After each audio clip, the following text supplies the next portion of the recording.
Assalamualaikum warahmatullahi wabarakatuh. Perkenalkan, kami dari kelompok 1 mata kuliah Strategi Pembelajaran Matematika. Nah, kami di sini akan membawakan materi tentang dasar-dasar psikologis pengembangan strategi pembelajaran matematika. Nah, nama saya Muhammad Awal Afrensyah, NIM 19 16047. Program studi Tadris Matematika IAIN Parepare. Di sini saya akan membawakan materi bersama teman saya, Leni Agustin. Baik, pada kesempatan kali ini saya akan membahas 2 poin daripada materi kami. Yang pertama itu tentang konstruksi pengetahuan siswa, dan yang kedua itu tentang loads dan HOTS. Nah, langsung saja kita masuk kepada pembahasan yang pertama, yaitu konstruksi pengetahuan siswa. Nah, bicara mengenai konstruksi pengetahuan siswa, kita perlu mengetahui apa sih konstruksi tersebut, apa sih pengetahuan tersebut. Nah, konstruksi merupakan proses mental di mana seorang pembelajar mengambil banyak potongan informasi terpisah dan menggunakannya untuk membangun pemahaman atau tafsiran yang menyeluruh. Kemudian, pengetahuan. Pengetahuan adalah informasi yang telah diproses dan diorganisasikan untuk memperoleh pemahaman, pembelajaran, dan pengalaman yang terakumulasi sehingga bisa diaplikasikan ke dalam masalah atau proses tertentu. Dari 2 definisi tersebut, kita dapat menyimpulkan bahwa konstruksi pengetahuan adalah kegiatan atau proses mental seorang siswa dalam menemukan dan mengubah informasi yang diperoleh sehingga terbentuk pemahaman atau tafsiran secara menyeluruh tentang suatu pengetahuan tersebut. Nah, dalam mendorong konstruksi pengetahuan siswa supaya lebih efektif, ada beberapa hal yang perlu kita lakukan. Yang pertama yaitu memberikan kesempatan kepada siswa untuk melakukan eksperimen.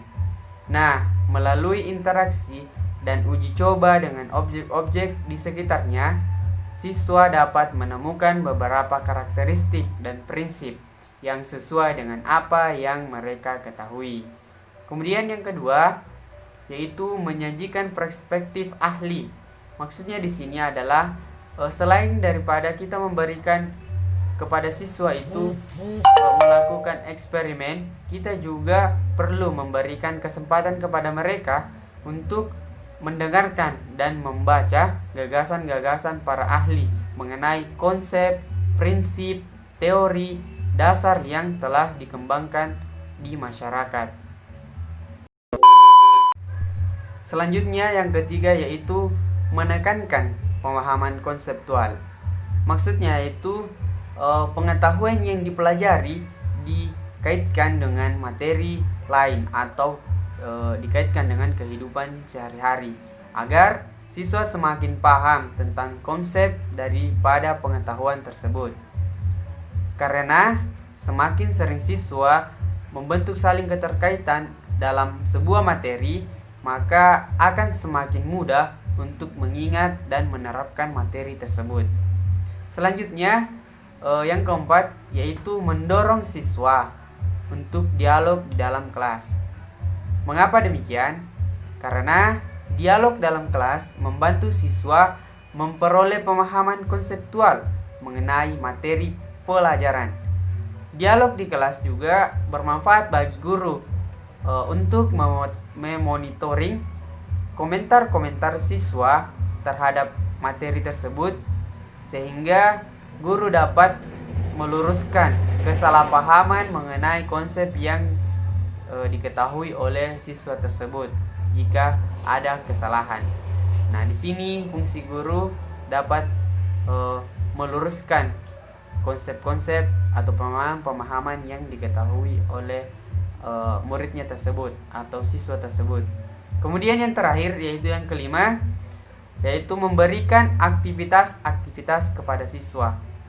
Nah, aktivitas-aktivitas yang diberikan yaitu aktivitas yang mirip dengan apa yang sering dijumpai oleh siswa di luar sekolah. Dengan memberikan aktivitas-aktivitas tersebut dalam konteks dunia nyata, kita membantu siswa menemukan alasan-alasan mengapa mereka mempelajari suatu mata pelajaran tersebut. Selanjutnya, poin yang kedua, yaitu loss dan HOTS. Apa sih loss tersebut? Nah, loss atau lower order thinking skill memiliki arti keterampilan berpikir tingkat rendah.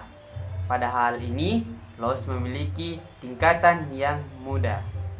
Sesuai dengan namanya, di sini kita tidak akan terlalu sulit untuk berpikir karena biasanya pertanyaan yang diberikan sesuai dengan materi apa yang dibahas dan tidak jauh berbeda dengan rumus yang diajarkan atau pemahaman yang diberikan. Selanjutnya yaitu HOTS. Apa sih HOTS tersebut? HOTS atau Higher Order Thinking Skill memiliki arti keterampilan berpikir yang tinggi.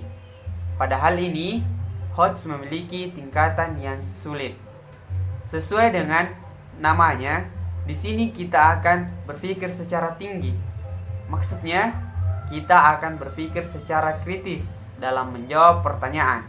Dan hal ini benar-benar akan menyulitkan kita dalam menjawab pertanyaan yang diajukan. Selanjutnya, materi berikutnya akan dilanjutkan oleh rekan saya, yaitu Leni Agustin. Assalamualaikum warahmatullahi wabarakatuh. Perkenalkan, nama saya Leni Agustin, NIM 1916039, program studi Tadris Matematika, kuliah di IAIN Parepare. Nah, di sini saya akan menjelaskan tentang materi dasar-dasar psikologis pengembangan strategi pembelajaran matematika. Nah, seperti yang di awal tadi, itu di sini kita mempunyai 4 poin. Yang pertama adalah konstruksi pengetahuan siswa, yang kedua loss dan HOTS, yang ketiga adalah karakteristik siswa, dan yang keempat adalah perbedaan individu. Nah, poin yang pertama dan yang kedua telah dijelaskan sebelumnya dari teman saya Muhammad Awal Afriansyah. Nah, sekarang di sini saya akan melanjutkan pembahasan materi poin yang ketiga dan yang keempat, yaitu tentang karakteristik siswa dan perbedaan individu. Baik, yang pertama yang akan saya jelaskan yaitu karakteristik siswa. Nah, masing-masing peserta didik atau siswa sebagai individu tentunya memiliki karakteristik atau ciri-ciri tersendiri. Contohnya, walaupun ada anak yang kembar, pasti mereka mempunyai sisi yang berbeda, entah itu dari fisik atau karakter, ya kan? Nah, kondisi atau keadaan yang terdapat pada masing-masing siswa dapat mempengaruhi bagaimana proses belajar siswa tersebut. Dengan kondisi peserta yang mendukung, maka pelajaran tentu dapat dilakukan dengan lebih baik. Sebaliknya pula, dengan karakteristik yang lemah, maka dapat menjadi hambatan dalam proses belajar mengajar. Selanjutnya, keadaan peserta didik bukan hanya berpengaruh pada bagaimana belajar masing-masing peserta didik, namun dari proses belajar masing-masing siswa juga dapat mempengaruhi pembelajaran secara keseluruhan, serta juga mempengaruhi bagaimana proses belajar peserta didik lainnya. Nah, jika pengaruh positif, maka akan memberikan efek yang baik bagi proses pembelajaran. Namun, tentu saja juga terdapat karakteristik atau keadaan dari siswa yang buruk dan memberikan pengaruh negatif bagi pembelajaran. Oleh karena itu, guru yang memiliki peran dalam pembelajaran serta langsung sangat diharuskan untuk mengetahui karakteristik atau keadaan yang sebenarnya terjadi pada siswa mereka. Dengan demikian, guru dapat mengantisipasi juga mengatasi adanya pengaruh buruk yang mungkin muncul dan berakibat negatif bagi pembelajaran. Nah, sebagai kesimpulan dalam materi karakteristik siswa ini yaitu, walaupun kita memiliki siswa yang fisiknya sama, kembar sekalipun, itu pasti mereka memiliki karakteristik yang berbeda atau ciri khas masing-masing yang berbeda. Nah, maka dari itu kita sebagai guru, sebagai calon guru, kita harus bisa memahami bagaimana sih karakteristik siswa kita yang akan kita ajar, supaya ilmu yang kita akan berikan itu bisa tersampaikan dan dipahami oleh siswa tersebut. Oke, next, materi selanjutnya adalah perbedaan individu. Perbedaan adalah hal yang merupakan prinsip alam. Tidak ada dua orang yang persis antara satu dengan yang lainnya. Semua individu berbeda dari satu sama lain dalam banyak aspek. Bahkan anak yang lahir dalam satu keluarga tidak akan memiliki kesamaan identik. Seperti yang saya katakan tadi, walaupun mereka kembar, pasti ada perbedaan. Tiap individu pada dasarnya merupakan suatu kesatuan yang berbeda antara satu dengan yang lainnya.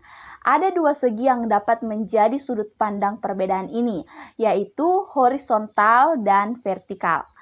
Sisi horizontal merupakan perbedaan individu dalam bidang mental, antara lain tingkat kecerdasan, bakat, minat, ingatan, emosi, dan lainnya. Sedangkan perbedaan vertikal adalah perbedaan yang berhubungan dengan aspek fisik, seperti bentuk badan, tinggi badan, ukuran badan, besar atau kecil, kekuatan, dan macam-macam lagi. Kedua aspek ini penting dan besar pengaruhnya terhadap kegiatan belajar dan keberhasilannya. Adanya perbedaan individu bisa disebabkan oleh dua faktor, yaitu perbedaan yang dipengaruhi oleh keturunan atau dipengaruhi oleh lingkungan. Nah, inilah yang disebut dengan perbedaan individu. Oke, next. Menurut Sugihartono dan kawan-kawan pada tahun 2007, terdapat beberapa jenis perbedaan individu yang banyak dikaji dalam hubungannya dengan pendidikan dan pembelajaran. Yang pertama yaitu perbedaan jenis kelamin dan gender. Salah satu topik yang banyak menarik perhatian mengenai pembahasan perbedaan individu adalah perbedaan antara laki-laki dan perempuan. Perbedaan gender termasuk dalam hal peran, tingkah laku, kecenderungan, sifat yang menjelaskan arti menjadi seorang laki-laki atau perempuan dalam kenyataan yang ada. Nah, perbedaan yang kedua yaitu tentang perbedaan kemampuan. Nah, kemampuan ini sering diartikan sebagai kecerdasan. Para peneliti mengasumsikan bahwa kecerdasan adalah kemampuan dalam belajar. Kemudian yang ketiga yaitu perbedaan kepribadian. Kepribadian adalah pola perilaku dan cara berpikir yang khas yang menentukan penyesuaian diri seseorang terhadap lingkungannya. Kepribadian juga menunjukkan adanya karakteristik yang membedakan satu individu dengan individu yang lainnya. Nah, jadi materi yang keempat dan materi ketiga ini berhubungan dengan karakteristik. Kemudian perbedaan yang keempat yaitu perbedaan gaya belajar. Nah, ini merupakan pola perilaku yang spesifik pada individu dalam proses menerima informasi yang baru dan mengembangkan keterampilan yang baru, serta proses penyimpanan informasi atau keterampilan yang baru tersebut. Nah, di sini sangat menarik karena adanya perbedaan kemampuan belajar. Saya berikan contoh. Ada seorang siswa atau mahasiswa yang ketika mendengarkan dosennya menjelaskan, dia langsung mencatat hal-hal yang penting. Ada pula siswa atau mahasiswa yang ketika mendengarkan dosennya berbicara atau menjelaskan, dia merekam atau memfoto materi tersebut. Dan ada juga siswa atau mahasiswa yang ketika dosennya menjelaskan, dia malah menjelaskan atau bercerita kepada temannya. Dan juga ketika mereka menerima tugas, ada yang langsung mengerjakan, ada yang menunda-nunda atau nanti dekat deadline-nya baru dia mengerjakan. Dan yang paling menarik, yang ketiga, ada juga yang langsung meminta jawaban kepada teman. Hayo, siapa yang begitu? Oke, sekian materi kali ini. Wassalamualaikum warahmatullahi wabarakatuh.